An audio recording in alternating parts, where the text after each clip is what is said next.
today I'm planning to shoot a Potatoheart with myself, and the way I do this most often is by using a lighting stand.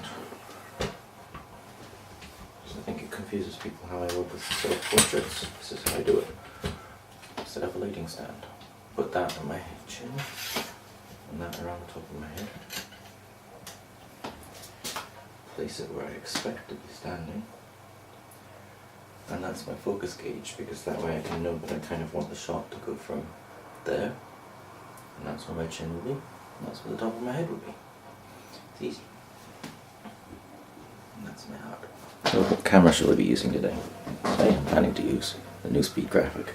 I've only just kind of got it back up and running.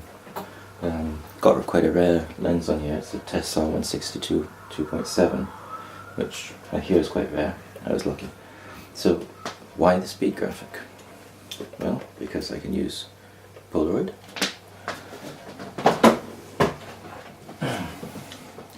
I've got some Adox 100 in a 6x9 back, and Graphmatic, which has got some color transparency 4x5 in it, 6 sheets. I saw some people in Flickr kind of worrying about how complicated the Graphlux was to operate. It's pretty easy. Basically, unlike most other view cameras that have you have to rely on the shutter on the front of the camera, shutter lens, the speed graphic has a focal plane shutter, so it allows you to use pretty much any lens, and they're just wide open barrels. Anyway, the way the shutter works is it's a very large focal plane shutter that slides along here. Unlike normal shutters that have two curtains that cap, so it kind of opens and then closes, this has a fixed gap that slides along. So you've got a curtain with a fixed gap that slides along the focal plane. The way that is operated is with curtain tensions. So if I want to make 1/15 of a second, I put the curtain gap A with the spring tension 2. I'm not making this up, it's written on a little guide plate up, a little plate up here on the top. And then I release it, and that gives me 1/15 of a second. How does it work? I'll show you. Here's another one that I'm working on. So basically you have a curtain that has these different gaps in it, and that's how it opens.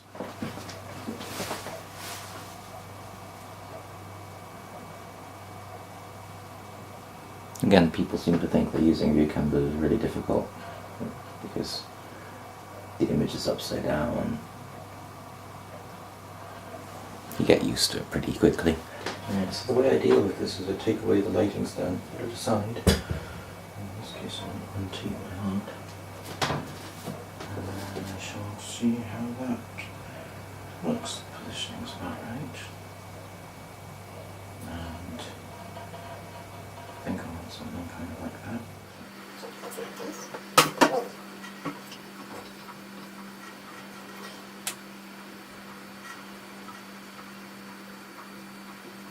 Yeah, I never like to hide things on my work. I always leave details like the thread that's supporting the heart. I just leave them. A lot of people hide them. A lot of people use Photoshop. And most of the time I leave things as explicit as I can. So, maybe something like that. Meter tells me 30th and 2.8. The lens is 2.7 and the bellows extension factor is negligible, so I'm sticking to that. So the way these work, is that going to focus for me? Yeah, that's how I do the shutter. So I need a 30th, that's spring 5, aperture A. Pretty easy.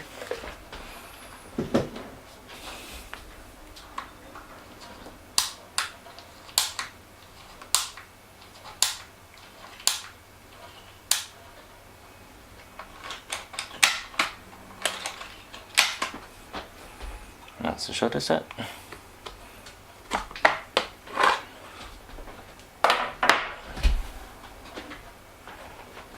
Polaroid.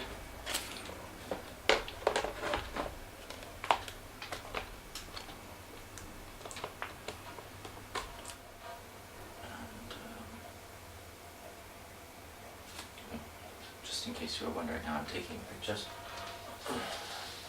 Bulb release under my foot. I've got a tape marker on the floor where my toe goes. That sets the focus. The camera's set.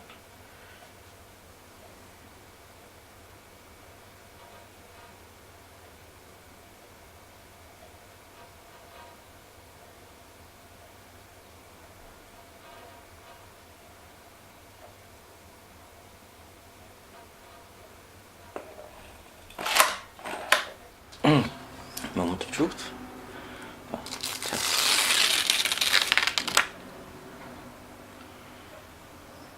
Second Polaroid.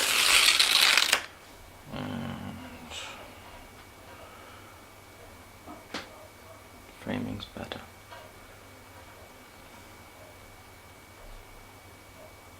Focus is better.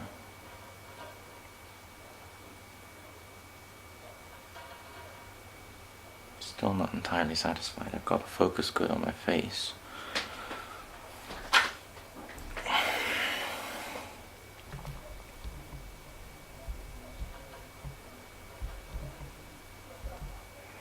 You can see the focus is good there, but it looks like the heart's kind of a little bit soft, so I need to work on that.